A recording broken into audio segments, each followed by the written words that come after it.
L'Arabie Saoudite, l'Égypte, les Émirats Arabes Unis et le Bahreïn accusent le Qatar de soutenir le terrorisme. C'est une accusation extrêmement sérieuse. Quelle est votre réponse?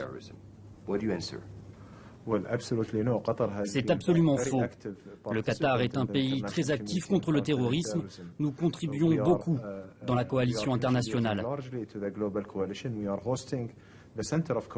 On accueille le centre de commande de la coalition contre Daesh et on investit beaucoup dans la lutte contre le terrorisme.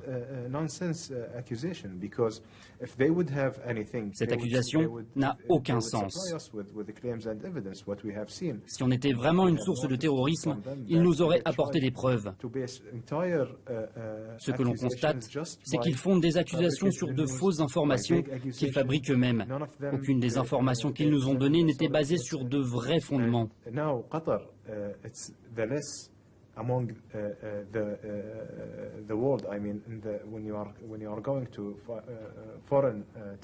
Maintenant, le Qatar a le plus faible pourcentage de population engagée dans le terrorisme, alors que l'Arabie Saoudite est le second pays qui fournit le plus de combattants.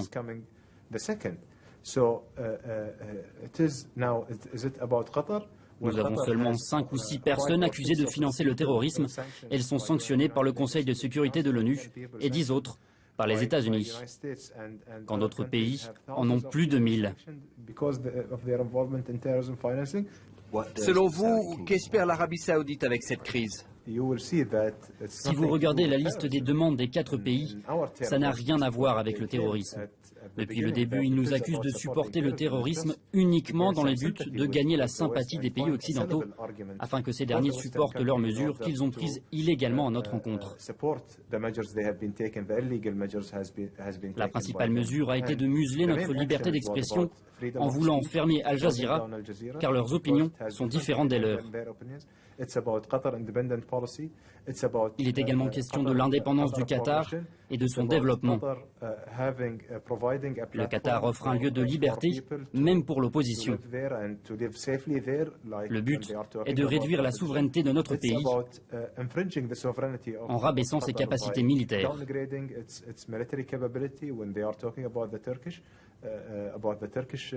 Donc selon vous, l'Arabie Saoudite veut être la principale puissance militaire de la région et n'accepte pas votre souveraineté. Si ces pays bloquent le Qatar sans respecter l'ordre et les lois internationales, en intimidant un pays de petite taille, cela signifie qu'ils veulent avoir la main mise sur notre État, qu'ils veulent détourner notre souveraineté. Mais le Qatar a toujours été un pays indépendant, avec une politique indépendante. Monsieur le ministre, dites-nous jusqu'où cette crise peut-elle aller? Le Qatar a toujours cherché des solutions diplomatiques, a toujours souhaité avoir des discussions et des conversations constructives avec ses amis et ses alliés. La France et le Qatar partagent la même position.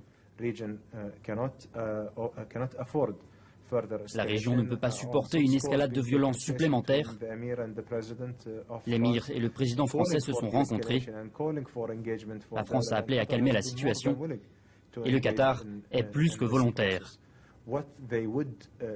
Nous ne sommes pas les agresseurs sont les autres parties. Nous n'avons initié aucune action agressive contre les autres pays.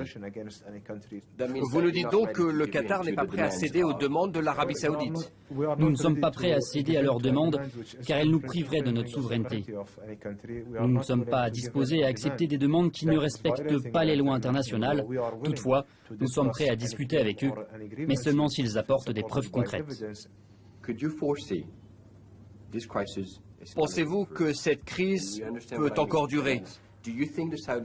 Pensez-vous que l'Arabie Saoudite est prête à lancer un conflit armé contre le Qatar?